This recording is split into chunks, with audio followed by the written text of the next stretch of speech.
Всім відома проблема. Ось відвалюються ці кліпси. Рішення виглядає ось так. Це китайська магнітна трималка. Ось її реалізація.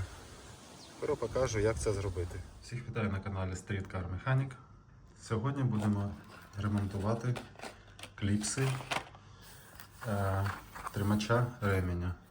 Kia Currency. Вони в мене відпали майже одразу, бо на третьому ряді, наприклад, ремінь постійно смикається.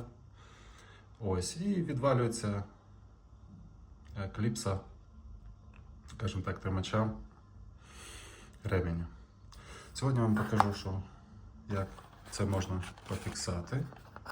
Є такі от чудові, продаються на AliExpress. Коштують, я не знаю, десь по $1 за штуку. Суперклей.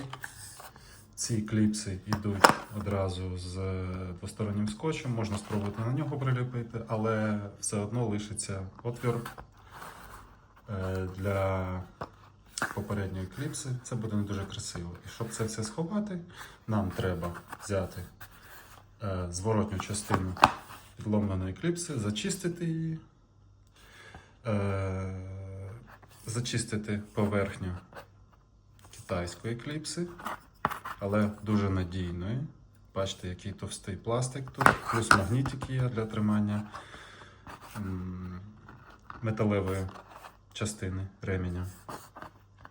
Ось, що ми робимо? Зачищуємо обидві сторони, беремо суперклей, суперклеєм приклеюємо. Все.